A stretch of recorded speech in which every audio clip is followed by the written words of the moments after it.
Hello, and a welcome back to episode 16 of the Daily English Podcast by Simple English Conversations. I'm Max, and with me is the always insightful Nora.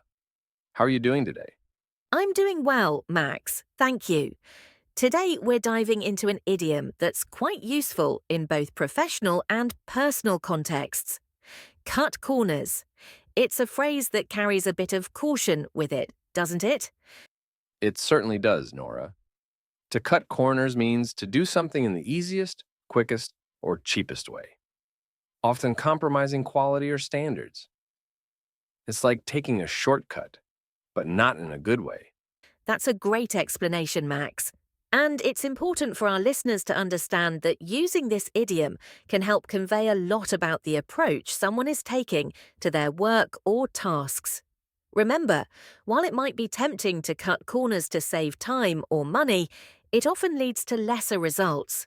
Exactly. Here's how you might use it in a sentence. We could cut corners and buy cheaper materials, but then the product might not last as long. It shows awareness of the trade offs involved. And another example could be he tried to cut corners on the project to finish early, but it just resulted in more work to correct the mistakes. This highlights the potential downsides of taking shortcuts. Now, let's engage our listeners with a bit of a challenge. Think about a time when you or someone you know tried to cut corners. What was the task? And what were the consequences? Reflecting on this can help understand the value of thoroughness. While you ponder that, let's share a quick tip. Being mindful of when you're tempted to cut corners can be a good self-check on maintaining quality in your work or studies. It's often better to take the time to do things right the first time. That's a valuable lesson, Nora. And here's a fun fact for our listeners. The phrase cut corners is believed to have originated from driving, where taking a sharp turn or cutting a corner can be faster but also riskier, much like the figurative use of the phrase. I love how that ties back to the idea of risk versus reward. Well, we hope today's discussion on cut corners helps you think about the importance of diligence and quality in your endeavors. Thanks for tuning in, everyone. Remember, taking shortcuts might seem appealing, but the satisfaction of a job well done is worth the extra effort. Goodbye for now, and join us next time for more insights into the English language.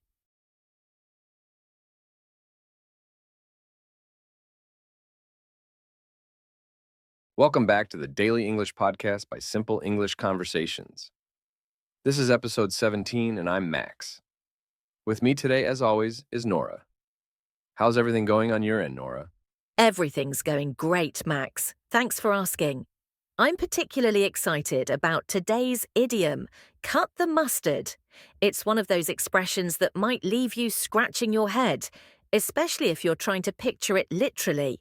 Absolutely, Nora. Cut the mustard is an interesting phrase that means to meet the required standard, or to be good enough to do something. It has nothing to do with mustard as a condiment, which makes it all the more intriguing. That's right. And it's a wonderful example of how idioms in English can paint colourful pictures to express something quite specific. For our listeners, idioms like this one can really spice up your language. No pun intended. Well played, Nora. Let's use it in a sentence. I wanted to join the advanced dance class, but I just couldn't cut the mustard. This shows someone acknowledging they didn't meet the necessary standard. Here's another example. Many applicants tried, but only a few could really cut the mustard for this demanding job. It emphasizes the high standards required. Now, for a bit of fun, let's pose a question to our listeners. Can you think of an area in your life where you really cut the mustard? Maybe it's a skill you excel in or a task you perform exceptionally well. Reflecting on this can boost your confidence and motivate you. While you think about that, here's an interesting note about the origin of cut the mustard. Its exact origins are a bit murky, but it's believed to have emerged in the United States in the late 19th or early 20th century.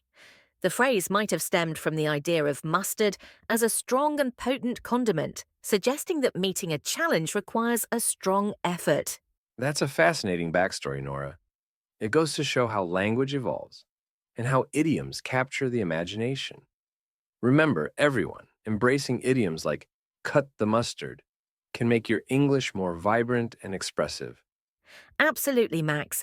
We hope today's episode inspires you to not only use cut the mustard in your conversations, but also to strive to meet and exceed the standards in various aspects of your life.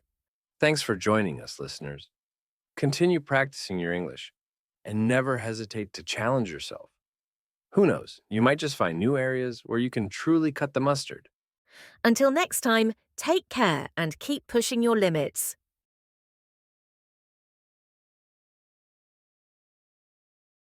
Hello, listeners. Welcome to episode 18 of the Daily English Podcast by Simple English Conversations. I'm Max, and with me is the ever thoughtful Nora. How are you today, Nora? Well, thanks, Max. I'm ready to dive into today's idiom, which is all about dealing with disappointment in a constructive way. We're talking about cry over spilt milk. That's a great one, Nora. Cry over spilt milk means to be upset about things that have already happened and cannot be changed. It's a reminder that sometimes it's best to move on rather than dwell on past mistakes or misfortunes.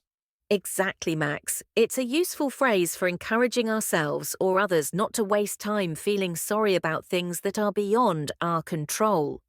Here's a tip for our listeners.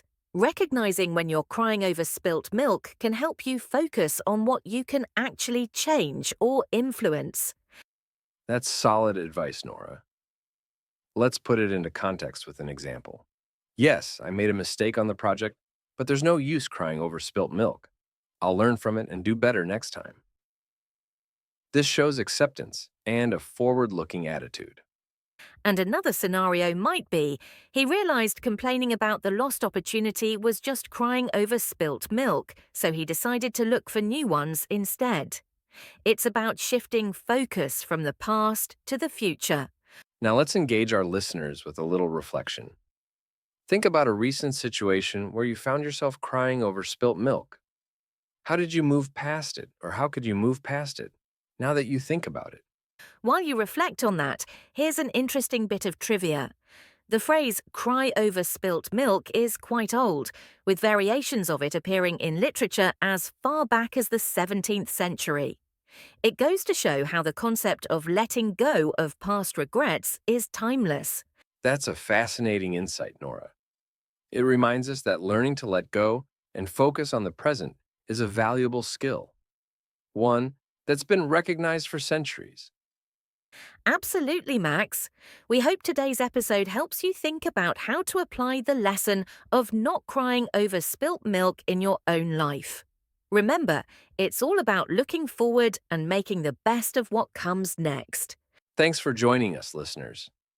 Keep practicing your English, and more importantly, keep looking forward no matter what spills come your way. Goodbye for now, and remember, there's always a fresh opportunity ahead. See you in the next episode.